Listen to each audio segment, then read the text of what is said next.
I'm Chief Ibrahim A. Sarki, the district head of Waru, under Garki Chiefdom, Abuja Municipal Area Council, and this is my story.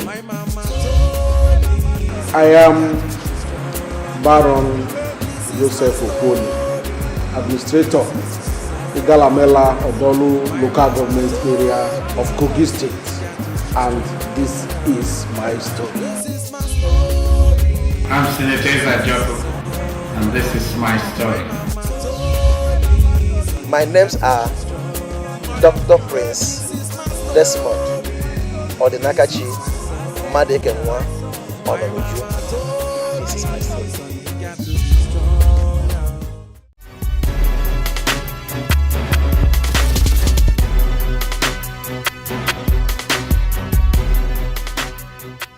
On my story today, Anthony EHILEBO takes us through his upbringing, challenges, and success.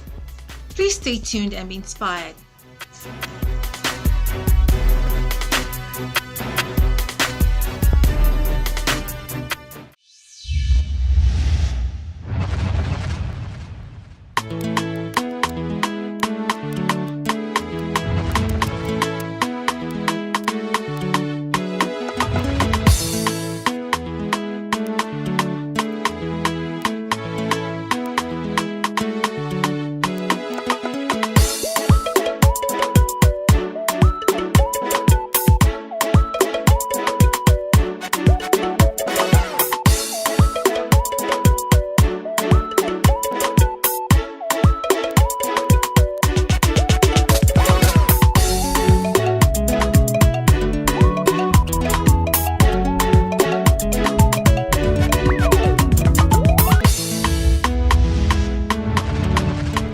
My name is Anthony EHILEBO, Anthony Ogbaide EHILEBO.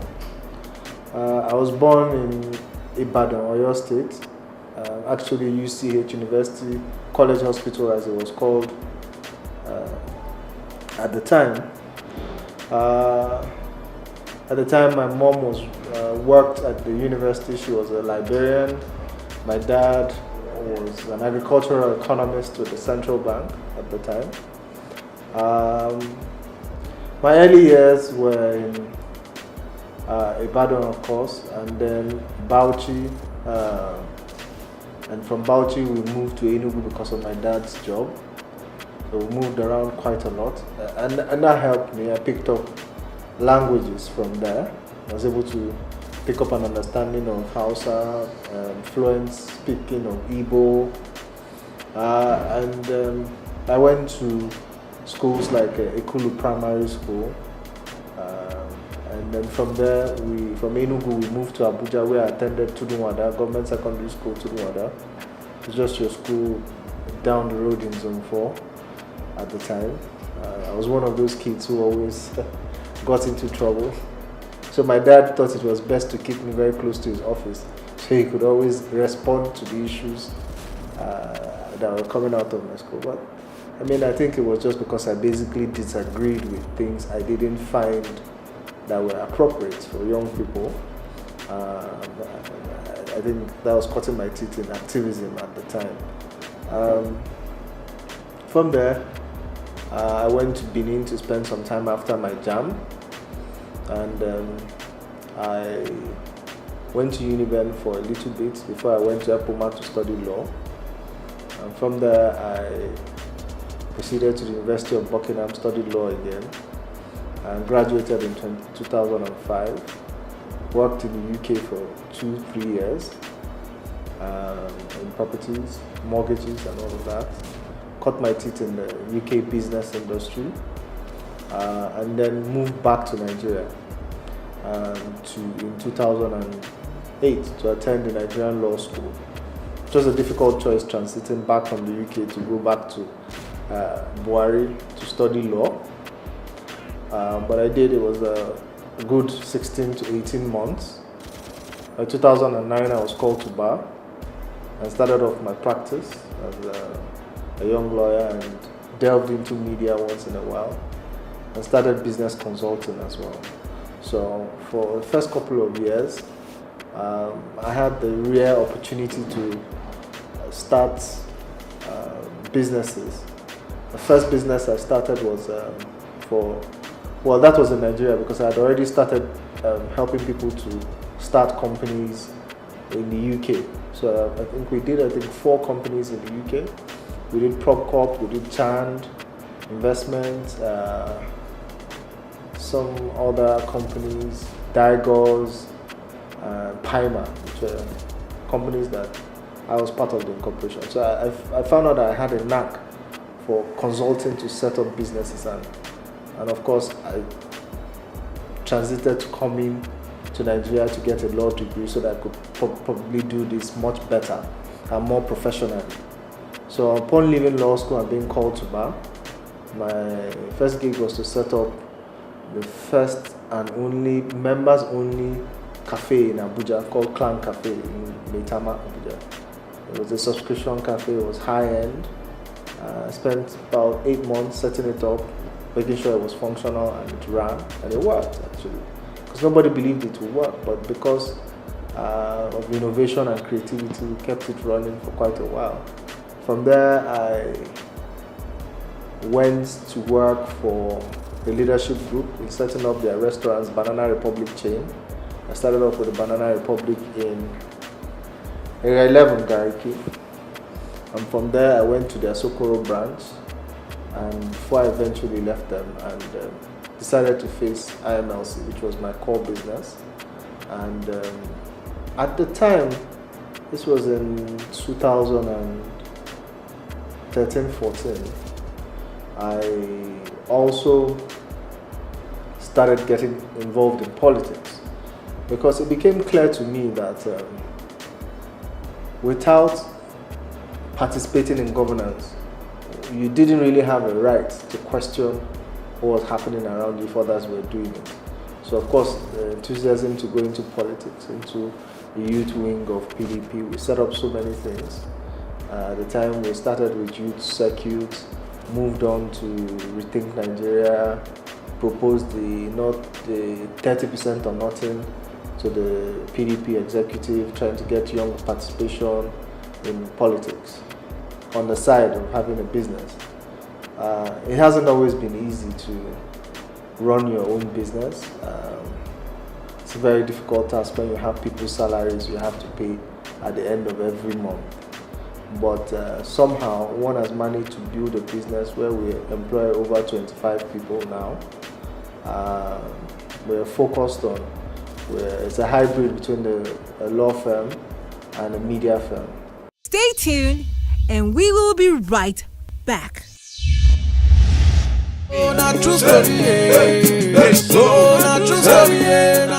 My name still remain my name. E to the X to the P, expensive himself. Any other one, the Masai, the Sakianto. Buyaka. This is my story. I'm proud to tell you my story. My name is Maxwell Chibike Opera, a lawyer, an activist. This is my story. My name is Zachary Aldo, and this is my story. My name remains Ekbutu Emmanuel, and this is my story.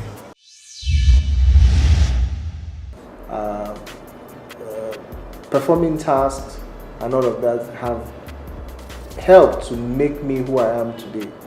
I remember vividly growing up, my dad would insist, even though we had house helps, that I'd go and wash his car in the morning before going to school. So you see me after the morning prayers by 6, between 6:20 and 7, trying to wash his car and come back and have a shower before I go to school.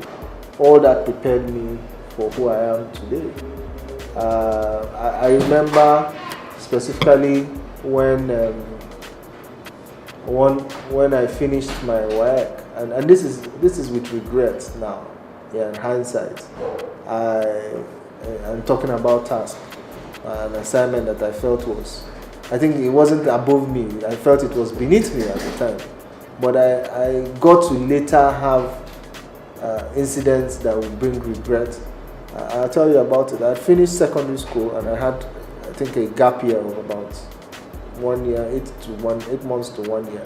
And my mom in her wisdom, told me, why don't you go and learn a hand trade, maybe plumbing or electrical. And I looked at her and said, you want me to go and learn plumbing? She told me, you never know when these skills will come in handy. And specifically the plumbing skill. I'll tell you what, when I went to the UK in early 2000, I had a plumbing issue, and I needed to call out a plumber. When the plumber came out, and I mean, normally every other issue you call for someone to fix for you, it probably cost you maybe 10, 20, 30 pounds. But the plumber was charging 80 pounds an hour. And I was like, this is a skill I could have picked up. And by now, in my free time, I'll be making 70, 80 pounds an hour just going to fix some plumbing, which didn't take him up to 1 hour or 30 minutes to fix. So imagine I was giving 6 hours a day to plumbing. That would have been 6 times 8. That would be some good money. At least 600 pounds in a day. You know what that means for a young man?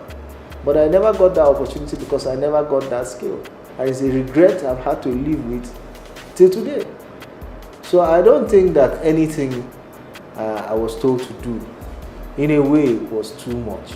Because I didn't have parents that were out there to kill you, but they just wanted to make you a little bit stronger, make you a lot more independent. My coming this far I must attribute it to the right source, which is God. It's been a work of God, because there are many challenges that I have overcome in life that without the grace of God, one would have been unable to surmount those challenges. But also, there's the dint of hard work and creativity.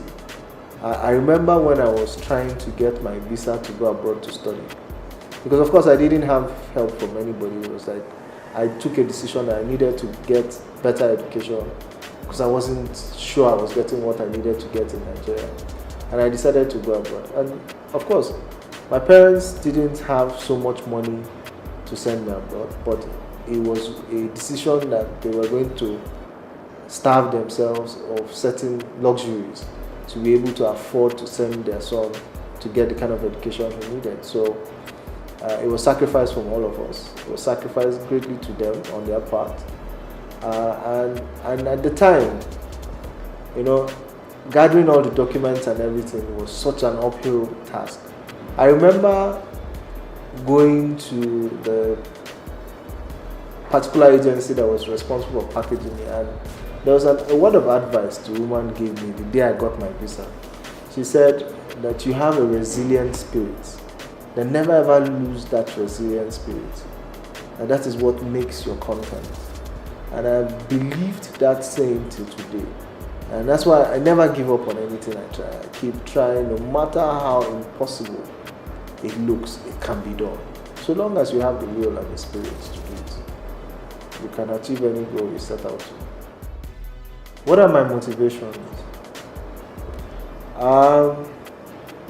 One, I come from a place where I'm from Igwebe local government. I'm from Igbiki village. And where we come from, you have a lot of inspiration. No matter how poor anybody is there, they are able to still have pride that they are one. They are people of character. They are people who you always respect them, because regardless of their status, they have dignity, they have purpose, and they are people who have pride in whatever it is they do. You will find people from where I'm from who are teachers, who are very proud that they are teachers and are impacting people. So whatever it is that you are, you can be proud of it. And this is a very, very deep source of inspiration. My grandfather was a lecturer in the University of Ibadan. My father worked in Sydney without blemish. These are people that, and they're still alive, by the way. So there are people that I look up to. And of course, there are external influences. I grew up understudying people like famous Thomas Sankara, what he stood for. I felt that was a man that I want to pattern my life after, so that people will always speak of me in that manner. That man that has a bit of a feminist side, to think of women beyond being tools of the kitchen, to be a man that respects women, be a man that respects the fact that everybody is meant to be equal, and that everybody should be given equal opportunities to succeed in whatever they want to succeed. And then of course there's Mandela, a few African leaders that one has a lot of respect for, as deep. I see them as sources of inspiration as well. Then of course we have our religious leaders. I'm not talking about in terms of people who preach to you. I'm talking about religious leaders who walk the talk. People like Cardinal Olubunmi Okoje, who over the years has been consistent.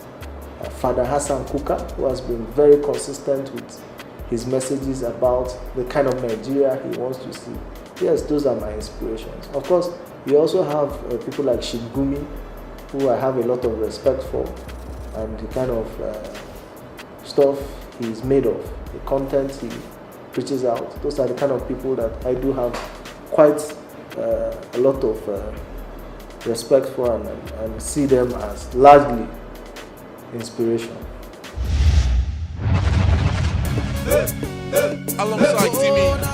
Our viewers, my name is Honorable Yozuwa Johnson Agwanima. People call me EJ. That's my mission. Representing the good people of Ego, Global Africa Conference, the habit of the nation. And this is my story on AI. This is my story. This is my story. This is my story. This is my story. This is my story. This is my story. This is my story. This is my story. This is my story. This is my story. This is my story. This is my story. This is my story. My brothers and sisters, this is my story.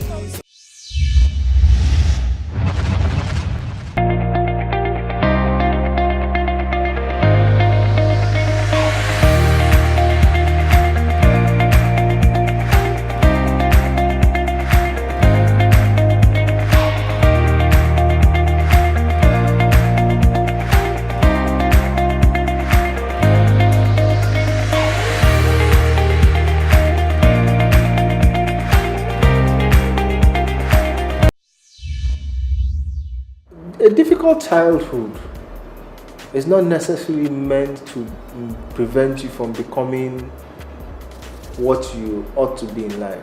I take challenges as the pathway to success.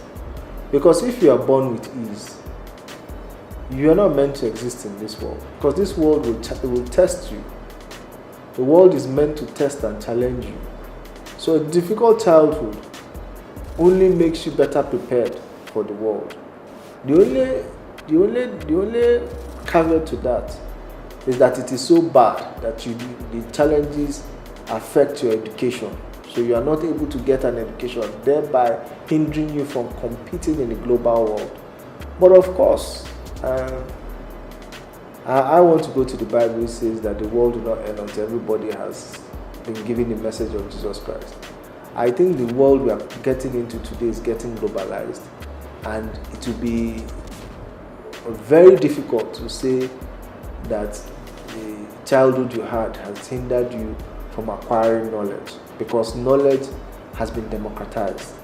Information can easily be gotten, and almost everybody can get access to information.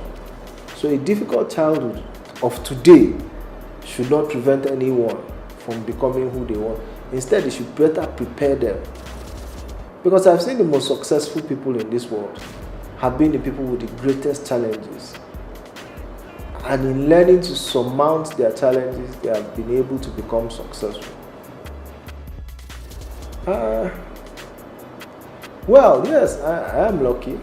I want to believe that there's a measure of luck in anything you do. I wouldn't be so complacent to say that it is by 100% dint of hard work. Sometimes certain things come because you're at the right place at the right time. That's just the way life is. But many people get lucky opportunities, they never convert. That's another issue. You can say he's a lucky man, but can you be lucky in such succession that you are able to sustain your growth? Luck can only take you so far, but hard work and being smart will take you further. If I had the opportunity to relive my teens, I think it would be safe to say I would live it the same way I did, because I have no regrets. No matter the consequences of my actions, which some of them ended up gravely, some of them had severe repercussions. But I'm sure if I could do it, I would do it all over again the same way and even much better. Because they are all the content that makes me who I am today. Faced with a difficult upbringing, one would expect that, parents are a source of like pillars of hope, the compass, moral compass. One expects that although we live in a society today that doesn't live up to its responsibility in terms of governance, that the elements of government are not living up to their responsibility. But in more advanced society, the government actually plays a role in shaping the life of every individual, thereby providing for some of them. You see government provides job centers. Some people, government provides welfare for them. Some people, government provides psychological and physical counseling in terms of, okay, somebody is there to speak to you when you are down, or somebody, take for instance, a young girl who gets pregnant in Nigeria today, unless of course she's able to find a home that will absorb her, one of these homes that are set up by Reverend Sisters or women, so to say. There's nobody there from the government to tell her that yes, you can have your baby, we will provide you some sort of care, advise her, give her mental stability. Because you never know the child that she's carrying, what he will turn out to be tomorrow. After all, Steve Jobs, his mother was a single mother. He was even an orphan. He was even orphaned at an age. But look at what he turned out to be today. So we never know the future of. And government's major role is provision of security and other facilities that will enable citizens to live a better life. So yes, government does play a role. The family does play a role. The individual has a role to play to having a summation of a successful person at the time of examination. So I think even in my life, I'm not yet 40, almost 40, but I think at this point it's fair to have an assessment and say, okay, yes, we are gradually getting to where we need to get to. But there's a lot that can be done. There's a lot that still needs to be done. I try and on a night, maybe once in a month or once in 2 months, tell my wife I have to go out and see what's happening outside, because I meet people that I probably have lost their phone contacts, I haven't seen in a long time out. And I also have a very beautiful wife, she's a twin. I have a daughter, her name is Adeswa. That's my family. They're very important to me, so I try to make out time for them outside my very busy schedule, running the companies that I manage. They are my priority, number one priority before any other thing. Having been, by the grace of God, achieved this level of in life, I think it is also important to state that at the point I am now, it's about giving back. It's about, I feel that Nigerians have not focused enough on governance. They have not committed themselves to the aspect that is most important, with who governs you, the caliber, the content of the people, the intention of people that governs you. I would say in the last couple of years, I've had to refocus my priority on one, being an advocate for getting more young people, and in fact, not just young people, more people, women, people who have competence and capacity to participate in politics, because Nigeria has 18 years of democracy, which is quite new for our time. I know we've tried other experiments in previous regimes, but this is a new regime, and it's been successful thus far for 18 years. I think it's time now to start having a new breed of people who are into politics, not for selfish reasons, who see politics as a mainstay. We are not here to be in politics. I'm not one of those, certainly. It costs me more to be involved in politics than to be aloof. But it's a sacrifice we must make. My story has been one where I've tried to participate, and I am participating in the process of governance, politics, because that's the only way we can effect the kind of change we want to see. And this is my story.